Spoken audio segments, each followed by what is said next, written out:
성삼위일체 하나님의 사랑과 하나됨의 은혜가 우리와 함께 하시기를 기원합니다. 삼일체 주의를 준비하면서 다시 한번 스스로에게 물어봤습니다. 신앙이란 게 무엇인가? 대체 믿음이란 게 뭔가? 여러분이 믿는 믿음이 대체 내게 믿음이란 게 뭐라고 느끼십니까? 내게 예수를 믿는 믿음이 무엇일까? 많은 답을 할 수 있습니다. 여러 가지 견해와 의견들, 믿음에 대해서 신앙에서 많은 얘기합니다. 예수 믿고의 얘기들. 그런데 제가 본 것 중에서 제 마음을 많이 다가왔던 것이 믿음이란 바로 보는 눈이다. 제대로 보는 눈이다. 이렇게 정의할 수 있습니다.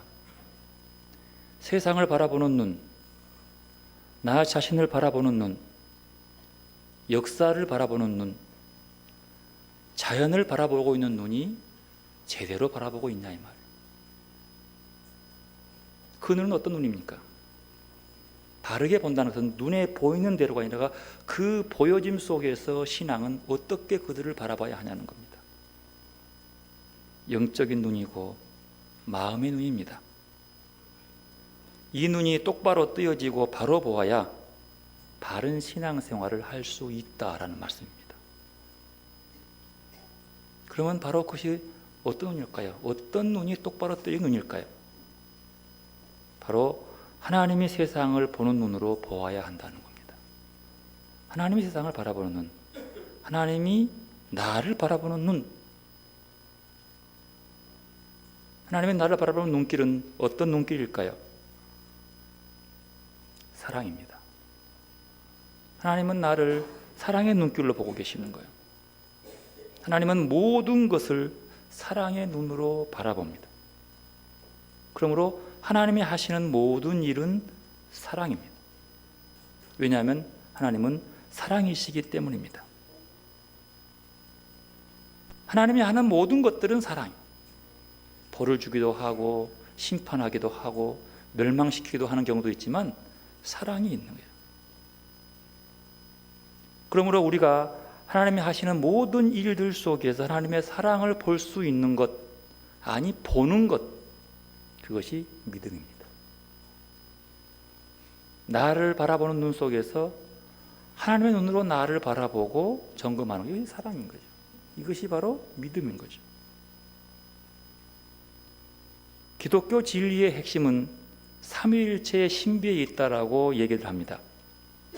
그래서 어떤 분은 삼위일체주의를 그리스도교의 진리의 종합적인 축제의 날로 봅니다. 기독교 진리의 종합 세트의 최고의 축제, 그걸 삼위일체주의로 보는 거죠. 즉 말하면 이 삼위일체 속에 기독교의 진리의 핵심들이 다 응축되어 있다는 뜻입니다. 그런데 문제는 이 삼위일체를 이해한다는 것이 보통 어려운 게 아니에요. 저도 이론적으로 논리적으로 학자들의 주장, 비유 다 들어보고 설명하지만 이해가 공감은 가지만 마음속으로 이거다라고 느낌이 조금 부족해. 2%가 부족한 거예요. 그래서 솔직히 이 주의에 설교하기가 어렵습니다. 삼위일체가 이렇게 중요하면서도 이걸 많이 강조하지 못하는 거예요. 뭔가 언어로, 말로 하나님의 눈으로 바라보는 그 삼위일체의 그 특성들을 설명하기는 언어적 한계가 있으면 틀림없는 겁니다. 성 아우구스티누스라고 하는 성인이 있어요. 이 성인이 어느 날 삼위일체 하나님에 대해서 막 묵상하고 그리고 느끼기를 위해서 백사장을 걸었습니다. 바닷가에 긴 모래사장을 걷고 있는데 한 아이가 저쪽에 모래성을 떡 쌓아놓고 꼬마 껍질을 들고 바닷물을 푸다가 여기다 막 퍼담는 거예요. 성에다가. 이 광경을 가만히 지켜보고 있는 아우구스티누스가 스스로에게 이렇게 질문합니다. 조개 껍질로 바닷물을 퍼 모래에 담겠다는 이 아이와 머리로 삼위일체 하나님을 이해하겠다는 내 자신 중에 누가 더 멍청한 자인가? 이 질문했대요. 여러분은 누가 더 멍청해 보입니까? 조개 껍질로 바닷물을 퍼가지고 여기다가 싹 담으려고 하는 아이, 삼위일체 하나님에 대해서 사람의 머리로 다 이해하려고 하는 성인 아우구스티누스. 여러분, 성 아우구스티누스는 우리하고 특별히 다른 사람입니다. 대단한 지식이고요, 대단한 영적인 사람이고요, 그래서 성인의 반열에까지 올라간 사람입니다. 대단한 분이거든요. 그런데 그런 분도 삼위일체를 바라보는 그 눈이 그것밖에 아니라 알면 알수록, 신앙은 어설프게 아는 것이 심각한 문제예요. 왜냐하면 자기가 아는 것이 전부라고 믿기 때문입니다. 그런 사람들은 그 신앙, 자기 느낌, 자기 감정이 하나님의 것인 양 얘기하면서 다른 사람을 비교하고 정죄하고 판단하는 경우들이 많거든요. 그러나 알면 알수록 내가 부족하다는 걸 느끼는 것이 하나님의 모습인 거죠. 그러나 그보다 더 중요한 것은 십자가의 주님은 그렇게 조금 어설프게 하나님을 알고 자기 것이 전부인 양 하는 그 사람까지도 사랑하신다고. 그 사람까지도, 얄밉도록 행동하는 그들까지도 하나님은 사랑하는, 이것이 삼위일체 하나님의 사랑의 신비예요. 참 비밀스러운 거예요. 어떻게 그런 사람까지 사랑할 수 있냐는 거예요. 하나님의 사랑은 결코 한쪽에 치우치지 않게, 심지어 예수 안 믿는 사람까지도 사랑하는 그 사랑의 모습 앞에 마음을 그냥 어디다가 둘 수 없을 만큼 부끄러움도 있습니다. 그러면 우리 기독교가 말하는 삼위일체란 무엇입니까? 여러분, 삼위일체란 교리적으로 말하면 하나님은 한 분이시지만 성부, 성자, 성령 세 인격을 가지고 그 세 인격이 한 하나님이시다, 이런 뜻이에요. 삼위일체는 세 가지의 인격이 있는데 그것이 하나다. 무슨 말인지 알겠어요? 이해가 되십니까? 옳거니 답이 나옵니까? 저 잘 모르겠어요. 수백 번, 수천 번 보고 들은 것 같은데 대체 이 말을 어떻게 이해하라는 뜻인가? 더 말하면 위격이 뭐예요? 여러분, 위격이 뭐예요? 이게 위격을 왜 위격이라고 썼을까? 우리가 가진 언어적 한계예요. 위격을 풀이하면 이렇답니다. 위격은 자유의지를 가지고 생각하고 행동하는 존재, 이렇게 해요.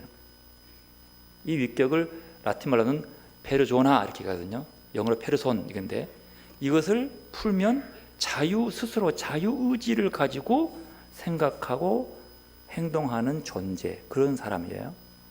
이런 위격이라고 표현되는데, 이것이 스스로 자유의지를 가지고 생각하고 행동하는 존재가 세 개가 하나라는 거예요. 왜 이 용어를 사용했을까?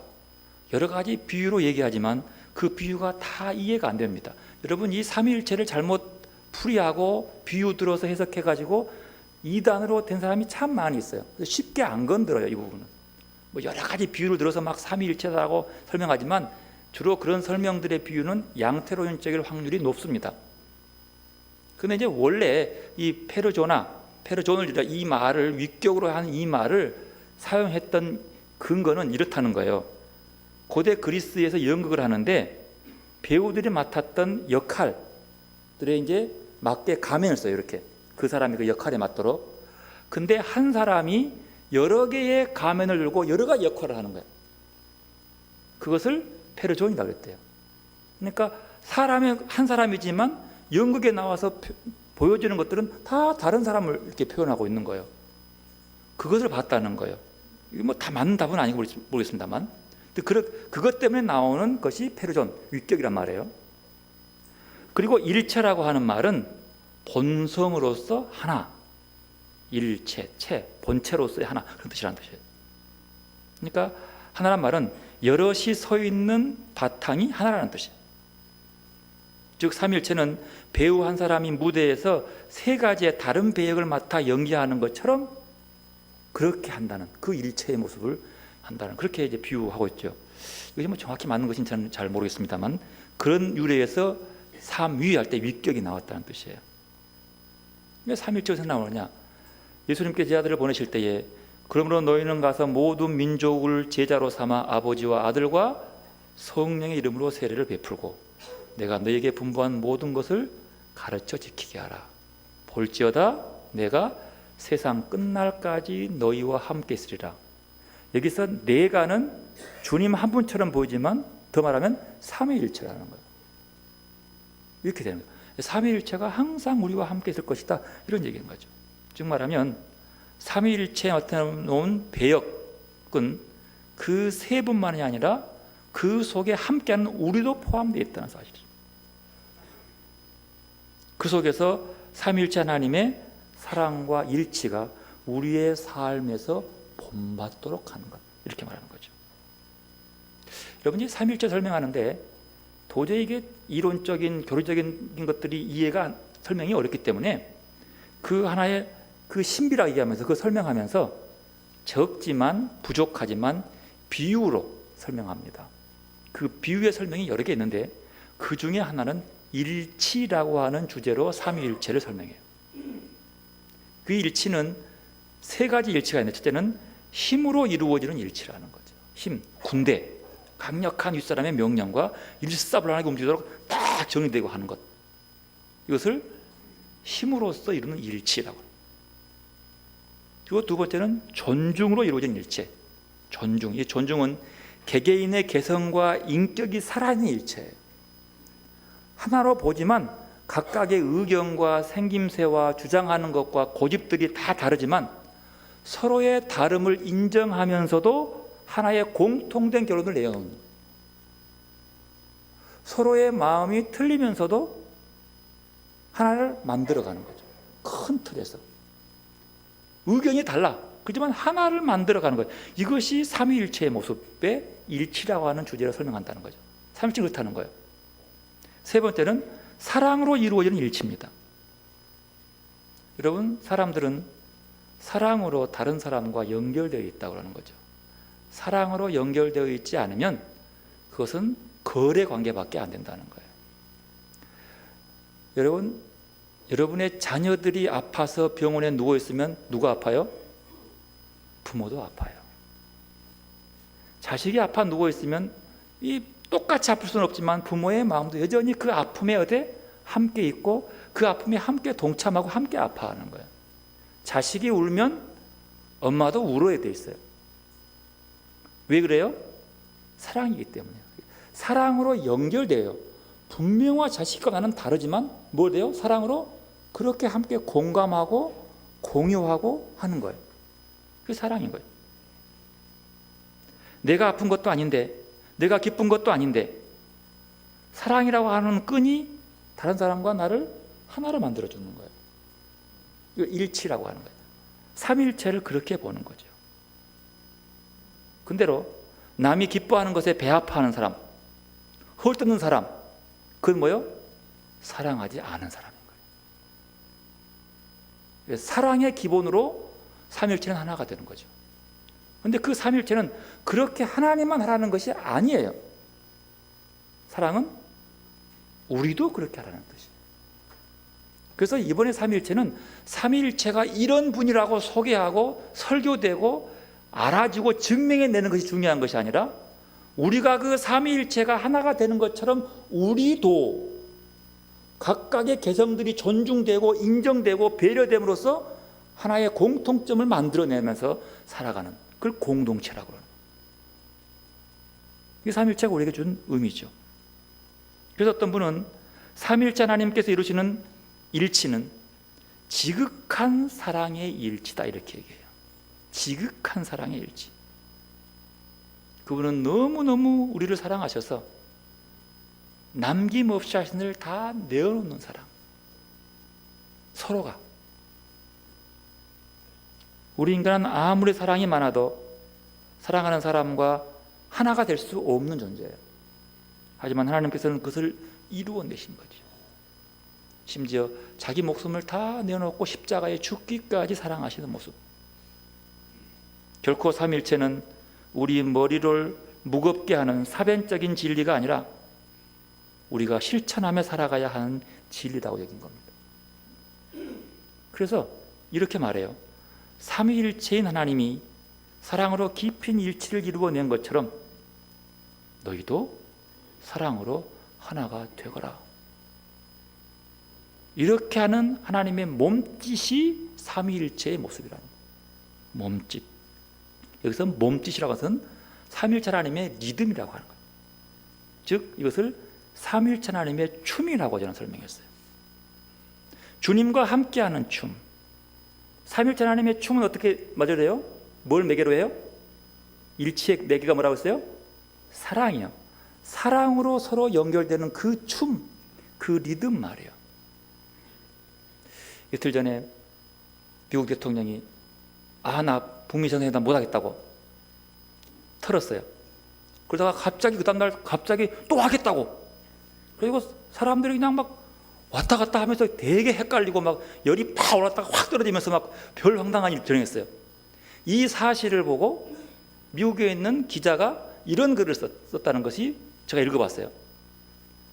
지금 미국 트럼프와 북한의 김정은이가 서로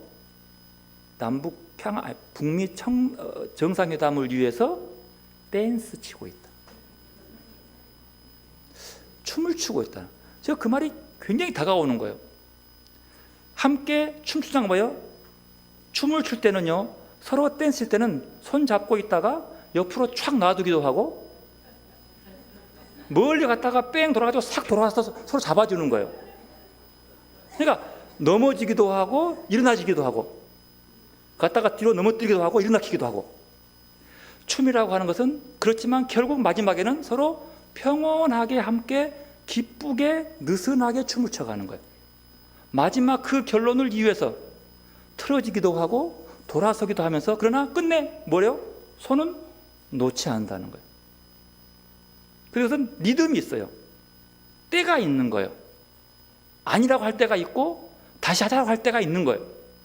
이것을 놓고 하나의 부분을 서로 지금 주거니 받거니 밀고 땡기면서 서로 춤을 추고 있다 이렇게 얘기하는 거예요. 그렇구나. 하나님과 우리 사이에 주어지는 춤은 결국 둘이 춤의 마지막 결론은 사랑의 표현이란 말이에요. 사랑한 사람의 춤은 놔놓기도 하고 끌어당기기도 하고 넘어지면 일어나기도 하고 그러면서 끝끝내 그 손을 놓지 않는 거예요.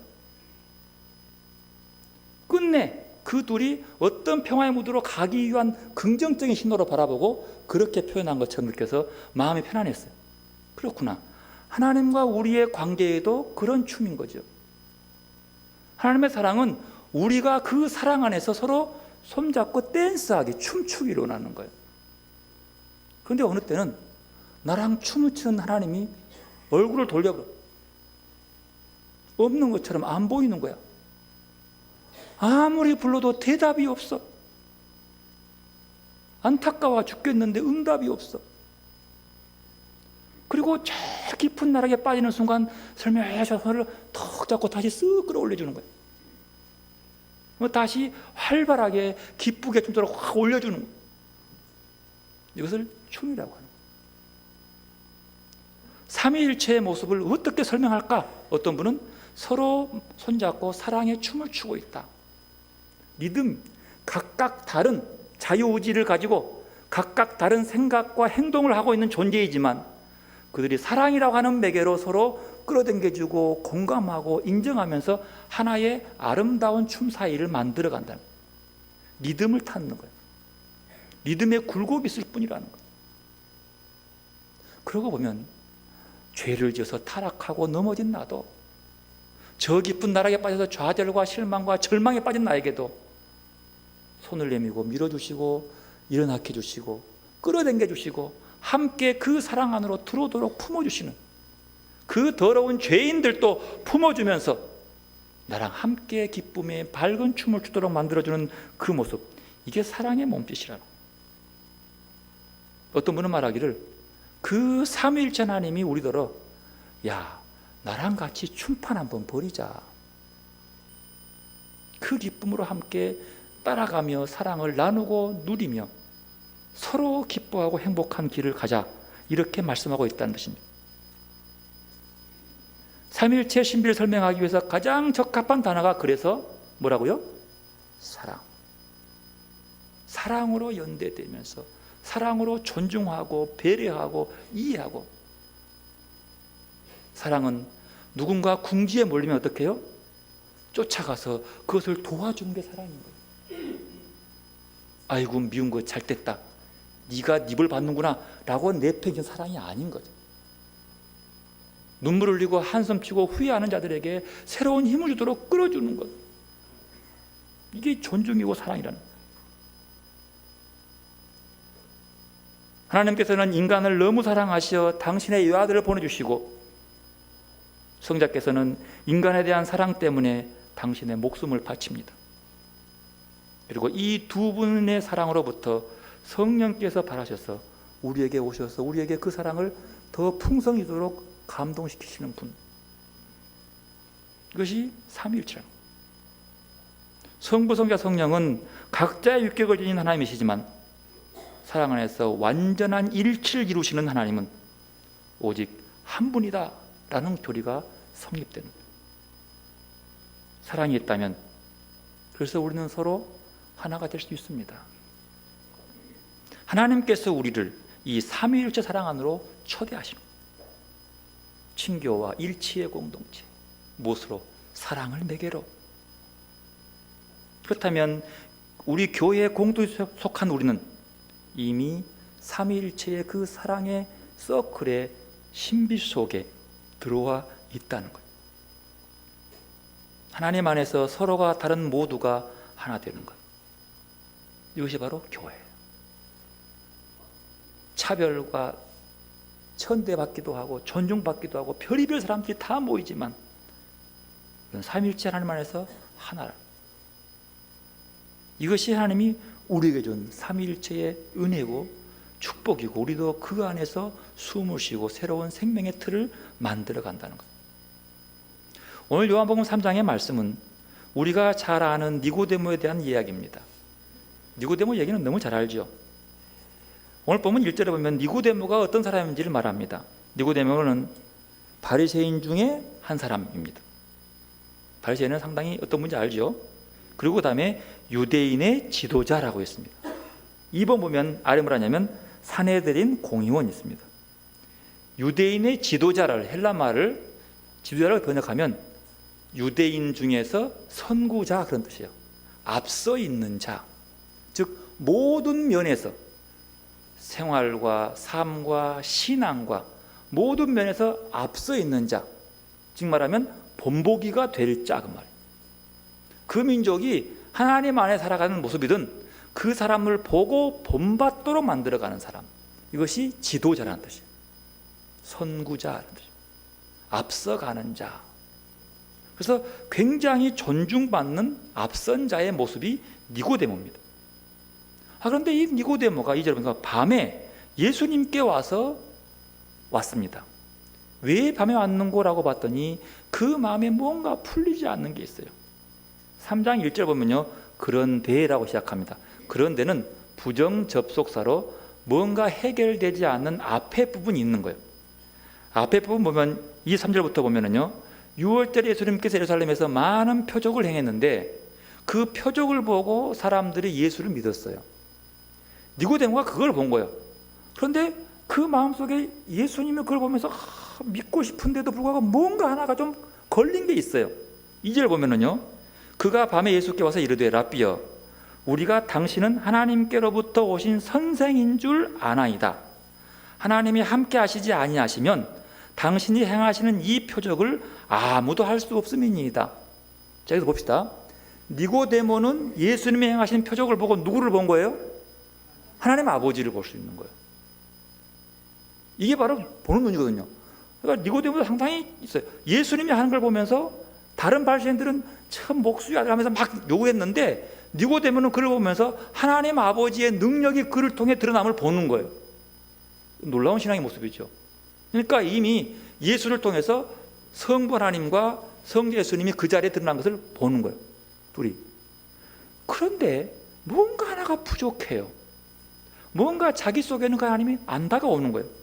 그래서 그 말씀을 하고 물어보면서 이제 대답하는데 예수님이 그래 이렇게 답하지 않고 갑자기 아주 이해하기 못한 대답을 합니다. 3절 함께 읽어볼까요? 예수께서 대답하여 이르시되 진실로 진실로 내게 이르노니 사람이 거듭나지 아니하면 하나님 나라를 볼 수 없느니라. 이건 좀 답이 이상하죠. 갑자기 내가 진실로 헬라 말하는 아멘 아멘 레고소이라고 하는데 이거 진실로 하면 아멘 그 말이에요. 아멘 아멘 두 번이니까 굉장히 강조죠. 그래 내가 확신하지만 분명히 얘기하지만 또 거듭나지 않고는 하나님 나라 볼 수 없는 거예요. 하나님과 니고데모가 거듭난 거? 그래 그렇구나 하면서 이 거듭남에 대한 이 얘기를 하면서 4절 보십시오. 니고데모가 이르되 사람이 늙으면 어떻게 날 수 있사옵나이까? 두 번째 모태에 들어갔다가 날 수 있사옵나이까? 이건 니고데모가 잘 이해한 거예요. 아니 이게 무슨 말이지? 두 번째 한다고? 이것이 문제였던 거예요. 그러니까 주님이 설명하기를 5절 진실로 진실로 내게 이르노니 사람이 물과 뭐요? 성령으로 나지 아니하면 하나님 나라에 들어갈 수 없느니라. 그러면 중요한 게 뭐예요? 거듭남이에요. 그런데 그 거듭남은 누가 필요해요? 성령이 필요해요. 즉 여기까지의 말씀 속에서 보면 니고데모가 진정으로 예수를 받아들이고 하늘나라 사람이 될 수 있는 것은 삼위일체 모두가 다 그 속에서 연결되어야 된다는 소식. 예수의 능력 속에서 하나님의 아버지의 능력을 받고 예수를 봤어요. 그런데 성령께서 그 속에 들어와서 다시 역사하지만이 그가 거듭난 삶으로 살아가는, 거듭나지 않으면 하나님 나라에 들어갈 수 없는 거예요. 심각한 문제죠. 지금까지 신앙생활 해온 목적이 뭔데? 지금까지 율법을 잘 지킨 목적이 뭔데? 천국 가기 위해서인데 세상에 갈 수 없다는 거야. 거듭남이 중요한 거예요.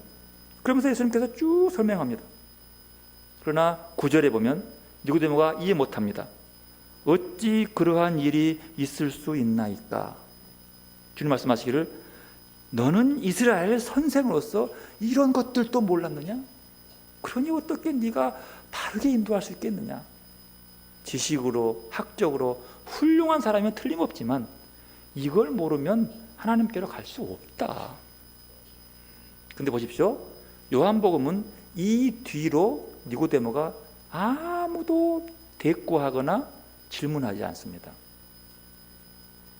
왜 그랬을까 생각해 보면 여러 가지예요. 대답하지 않습니다. 넘어가요. 그리고 7장 50절 이하에 보면 니고데모가 대제사장들과 바리새인들 앞에서 예수님에 대한 변호를 합니다. 변호를 해요. 그것이 하나의 모습 나타나요. 그거 하나예요. 그러면 이미 지금 니고데모는 삼위일체 하나님의 모습 속에서 무언가를 지금 깨달아 거듭나고 있다는 과정이 하나 있어요. 또 하나 중요한 것은 요한복음 19장 39절 이하에 보면 예수님이 십자가에 죽고 나니까 그 시체를 씻어가지고 염한 사람 중에 니고데모가 나와요. 니고데모가 나올 때 그냥 나오지 않냐고 몰약과 침향을 섞은 향유 100리트라를 들고 와서 예수님의 시체를 씻어요. 향유로 씻고 세마포로 씌워서 무덤에 묻히는 역할을 합니다. 이게 굉장히 중요한 암시예요. 제가 여러 번 이 말씀 드렸어요. 유대인의 장례법에 의하면 향유 100리트라를 가지고 죽은 사람의 시체를 씻어서 세마포에 싸서 묶는 것은 누구를 한다고요? 왕. 그러니까 유대인의 왕이 죽으면 100리트라의 향유를 가져와 가지고 씻어요. 100리트라면 굉장히 많은 양이에요. 그래서 씻어 가지고 그 향유롭게 해 가지고 시체를 싸서 우리말로 하면 염하는 거죠. 다 닦아내고 이렇게 해 가지고 그것을 묻는 거예요. 그러면 이 행동 속에서 니고데모에 뭐가 나와요? 십자가에 죽으신 그 예수를 자기의 뭘로 봐요? 왕으로 인정했다는 거예요. 그래서 니고데모가 100리트라라고 하는 향유를 가졌다고 분명히 기록해요. 이것은 말로 입술로의 고백이 아니라 그의 행동과 삶으로 보여주는 고백입니다. 저렇게 죽었지만 저분은 나의 주님이다라고 얘기하는 이것을 보고 저는 니고데모가 그렇게 성령까지 성령을 통해서 드디어 거듭난 삶으로 태어났구나 라는 것을 이제 어느 정도 인정할 수 있다는 거죠. 니고데모가. 자, 그러면 중요한 게 뭐예요? 거듭남이에요. 여러분에게 묻습니다. 여러분은 예수 안에서 거듭난 사람들입니까? 거듭남의 뜻이 뭐예요? 다시 태어나다 또는 위로부터 태어나다. 더 어려운 말로는 중생, 이런 뜻이에요. 어느 교단 그렇죠? 맨날 몇 시에 거듭났어요? 중생했어요? 그건 모르면 아닌 거예요. 그거 안다고 거듭난 게 아니에요. 그거 몰라도 돼요. 그걸 뭐 알면 뭐하고 모르면 못해요. 거듭남은 그런 모습이 아닌 거죠. 과연 이 거듭남, 다시 태어남, 중생이란 말이 뭘까? 그 날짜를 기억 못한 게 뭘까? 그건 중요치 않는 거예요. 그러면 찾아봤는데요, 이 거듭남을 알기 위해서는 거듭남의 반대말이 뭘까? 라는 질문을 하라는 거죠. 여러분 물어볼게요. 거듭남, 중생의 반대말이 뭘까요?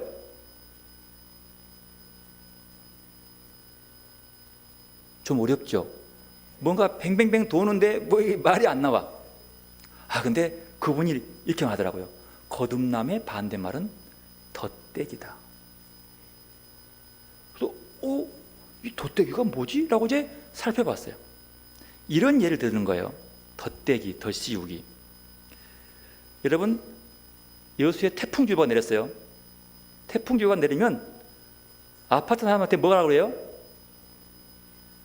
제일 먼저 뭐 해요? 유리창 보호해야지.